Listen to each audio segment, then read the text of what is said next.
Hello दोस्तों, कैसे हो आप। मैं यही उम्मीद करता हूँ आप सभी सही रहेंगे। ओम शिव गोरक्ष बाबा भोलेनाथ की सदा ही जय हो। मैं लाइव इसलिए आया यूट्यूब पर, काफ़ी दिनों से मैं आपको अपडेट देना चाहता था, क्योंकि पहले तो हम 22 तारीख से लेकर 12 तारीख तक अग्नि तपस्या चल रही थी यहाँ पर। आपको पता ही है, आपको मालूम ही है, और वीडियो मैंने डाली हुई है। और हर दिन की अपडेट मैं आपको देता रहा था। ये आज कितने उपले लग गए हैं, आज कितने नहीं लग गए, आज 5 बढ़ गए हैं, आज 15 और बढ़ गए हैं, 25 और बढ़ गए हैं, यानी कि डेली रूटीन में उपले बढ़ते रहते थे। अब भंडारे का आयोजन हमने कर लिया है, तपस्या हमारी कंप्लीट हो चुकी है। भंडारे के 3 दिन बाद आज हम वीडियो बनाने के लिए, अपडेट देने के लिए हम आए हैं। मैं कहा बता दें हम दोस्तों को कि कैसी हमारी जर्नी रही। और इस जर्नी का मैं आपको ये बताना चाहता हूँ कि जैसे कि हमने ये तपस्या स्टार्ट की थी, पूरी जर्नी आपको बताऊँगा मैं। कि जब हमने तपस्या स्टार्ट की थी तब तो थे हमारे साथ 2 आदमी, 2 भगत थे सिर्फ। और जब हमने तपस्या कंप्लीट की तब 2000 थे। तो भोलेनाथ जी की कृपा साथ साथ होती रही, बाबा गोरखनाथ जी की कृपा होती रही। जब हमने तपस्या स्टार्ट की थी तो मन में बहुत घबराहट भी थी, टेंशन भी थी, क्योंकि फर्स्ट टाइम था। फर्स्ट टाइम हम कैसे करेंगे और कैसे नहीं करेंगे। तो बस इसी प्रकार से भोलेनाथ जी का नाम लेकर हम इच्छा जागरूक करके हम तपस्या में बैठ गए। फिर हमने देखा, फिर हम शुरू हुए तपस्या करने के लिए। और तपस्या लगभग आपके सामने हमने अपडेट दी है कि हमने दिखाई है कैसी रही। तो मैं बताना चाहूँगा दोस्तों, जब हमने तपस्या स्टार्ट की तो बहुत सी दिक्कतों का हमें सामना भी करना पड़ा था। सबसे पहले तो ये बात थी कि पहले तो हमें जगह ही नहीं मिल रही थी। तो सोच रहे थे कि हम तपस्या करें तो करें कहाँ पे। तो हमें पड़ोस से ही, घर से हमें एक तपस्या में करने के लिए हमें जो जगह का हमें स्थान दिया गया, तो बहुत ही बेटर जगह थी। यानी कि त्रिवेणियाँ बनी हुई थी। हमारे सनातन धर्म में पीपल का वृक्ष सबसे शुद्ध होता है, आपको पता ही है। पीपल के वृक्ष में हम विष्णु जी का वास मानते हैं। और दूसरी तरफ गौ माता थी, यानी कि गौ माता और पीपल के वृक्ष में के नीचे हम, जैसे कि इनके बीच में बैठ के हम तपस्या कर रहे थे। हमारा एक्सपीरियंस बहुत अच्छी वाइब्स दोस्तों आ रही थी हमारे वहाँ पर। जैसे कि हम कोई टेंशन वगैरह में हम वहाँ पे आ रहे हैं, टेंशन जैसे कि हम परेशान होकर हमारा, अगर उस जगह पे हम इंटर कर लेते थे ना दोस्तों, तो इंटर करने के बाद मन एकदम से ऐसा शांत हो जाता था कि बहुत अच्छी वाइब आ रही थी। हमने तो बोला भी, एक बार आकर देखो, सभी को हमने ये कहा भी था कि वाइब बहुत अच्छी आ रही, क्योंकि जब कहते हैं ना, भगवान जहाँ पे खुश होते हैं वहाँ होने लग जाते हैं। तो ये उनकी कृपा ही थी, जिस वजह से अच्छी वाइब वहाँ पर आ रही थी। तो सबसे पहले तो मैं तपस्या के लिए, हमें जगह नहीं मिली, जगह मिली हमें। जगह के बाद फिर उपलों की, अब उपले, अब आपको पता है गाय भैंस तो हर एक के घर में नहीं है, तो हमारे घर पे भी नहीं है। तो उपले हमने मोल के ख़रीदे। फिर कुछ साथियों ने हमें उपले कुछ दिए दान में, जैसे लगा लो, उसमें उन्होंने उपले भी दिए हमें। यानी कि 6000 के लगभग उपला लग गया था, जिसे जो उसमें लगाए थे हमने। 6000 के लगभग उपले लग चुके हैं। फिर उसके बाद 12 तारीख को भंडारे का आयोजन था। बीच में बारिश भी आती रही। बारिश के बाद बार बार हमें टेंट उखाड़ना, बार बार लगाना, यानी कि बहुत सी दिक्कतों का हमें सामना है, क्योंकि भगवान बहुत जल्दी आसानी से नहीं भगत के बस में होते। और हमारा कोई ऐसा इरादा भी नहीं था कि भगवान को हम बस में कर लें। यानी कि कभी बारिश आ जाती थी, जब टेंट वगैरह हम उखाड़ लेते थे तब बारिश बंद हो जाती, जब टेंट लगा देते थे फिर बारिश शुरू हो जाती थी। यानी कि ये हमारी परीक्षा चलती रही है।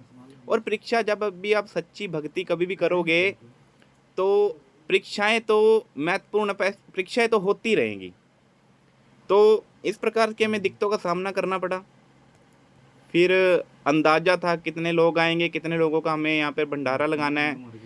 और ये भी एक अंदाज़ा नहीं था, क्योंकि जो भी भंडारा, जैसे शादी का कार्यक्रम हो गया, इन कार्यक्रमों में जब भी कोई हम खाना बनाने का काम करते हैं तो इसमें एक अंदाज़ा ही होता है।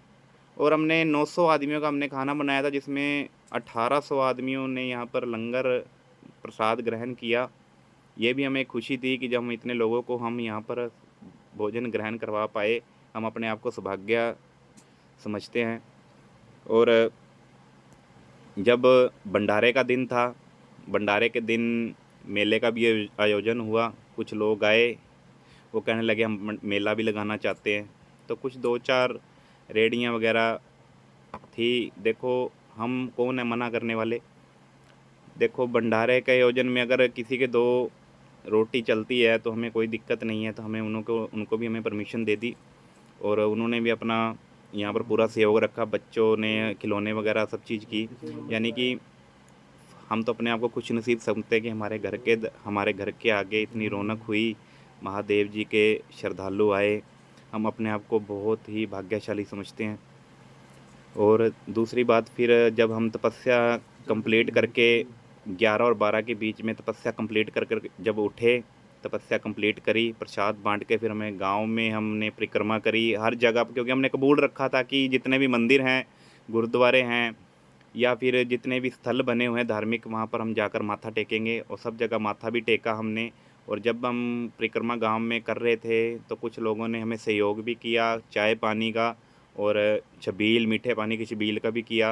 यानी कि जब लोगों ने अपनी श्रद्धा दिखाई तो बहुत अच्छे तरीके से दिखाई। अब देखो, हम कुछ लोगों को नहीं बदल सकते, कुछ लोग नेगेटिव भी होते हैं, सब नहीं मानने वाले होते। ठीक है, हम यही कहते हैं, चलो जितने भी थे, हम अपने आप को कि हम इतने लोगों को जागरूक कर सके।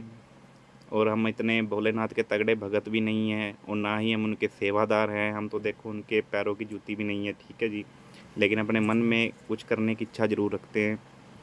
तो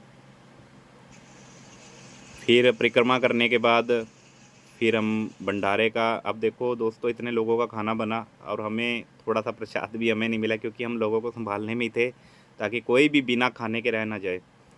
तो इतने दिन में हम बिजी रहे। 22 तारीख पे जैसे 12 तारीख का हमने जैसे कि भंडारे का हमने आयोजन किया था। भंडारे के बाद 3 दिन तक हम सामान नहीं समेट पाए। सामान, थकावट बहुत हो जाती है दोस्तों, आपको पता ही है। और 3 दिन तक हमने सामान संभाला। संभालने के बाद आज मैंने सोचा कि चल आपको अपडेट देते कि हमारी भंडारे की जर्नी, तपस्या की जर्नी हमारी कैसी रही। आगे भी आगे प्रोग्राम होते रहेंगे और आपको अपडेट देता रहूँगा। और आपसे एक विनती है, मेरे चैनल को सब्सक्राइब कर दीजिए और बेल आइकन को ज़रूर दबा दीजिए ताकि मेरे आने वाली हर अपडेट आपको मिलती रहे और आपको नई अपडेट मैं आप तक पहुँचाता रहूँ। और दोस्तों, मैं आपको यही कहना चाहूँगा कि हमारी तो जर्नी बहुत अच्छी रही। आप देखिए, आप सुबह ऑफिस जाते हैं, शाम को घर आते हैं, 5-10 मिनट मेडिटेशन कीजिए।